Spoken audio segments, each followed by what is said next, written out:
વડોદરા શહેરના અટલાદરા વિસ્તારમાં ગેરકાયદેસર ગેસ રીફિલિંગ કરતા બેને પોલીસે ઝડપી પાડી બંને વિરુદ્ધ કાયદેસરની કાર્યવાહી હાથ ધરી છે. અમેરિકા, ઇઝરાયલ અને ઈરાન વચ્ચે ચાલી રહેલી તણાવભરી પરિસ્થિતિને કારણે જીવન જરૂરિયાતની ચીજવસ્તુઓના પુરવઠા પર અસર થવાની શક્યતા વચ્ચે ગેસ બોટલોના સંગ્રહખોરી અને ગેરકાયદેસર હેરાફેરી અટકાવવા વડોદરા શહેર પોલીસ કમિશનર નરસિમ્હા કુમારના માર્ગદર્શન હેઠળ વિશેષ કામગીરી હાથ ધરવામાં આવી હતી. જે અંતર્ગત એસઓજી બીડી જેટીઆઈએ ટીમોને અલગ અલગ વિસ્તારમાં પેટ્રોલિંગ અને ચેકિંગ માટે તૈનાત કરી હતી. આ દરમિયાન એસઓજીની ટીમે ચોક્કસ બાતમીના આધારે અટલાદરામાં પ્રજાપિતા બ્રહ્મકુમારી સંસ્થાની પાછળ આવેલા ખુલ્લા પ્લોટમાં રેડ કરી હતી. રેડ દરમિયાન એક 3 વ્હીલર ટેમ્પામાં 2 શખ્સ ભારત ગેસ અને એચપી ગેસના બોટલોને સામસામે રાખી વચ્ચે પાઇપ વડે ગેસ રીફિલિંગ કરતા ઝડપાયા હતા.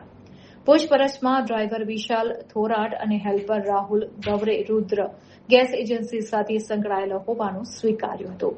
આરોપીઓ ગોડાઉનમાંથી ગ્રાહકોને ગેસ ડિલિવરી કરવા જતા પહેલા ટેમ્પામાં રહેલા ખાલી બોટલોમાં સીલબંધ બોટલોમાંથી ગેસ ચોરીને ભરી લેતા હતા.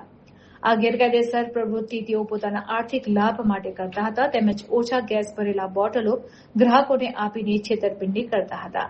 આ પ્રવૃત્તિ દરમિયાન રહેણાંક વિસ્તારમાં હાઈ ટેન્શન લાઇનની નીચે જ્વલનશીલ પદાર્થ સાથે બેદરકારીપૂર્વક કામગીરી કરવામાં આવી રહી હતી જે ગંભીર અકસ્માત સર્જી શકે તેવી હતી.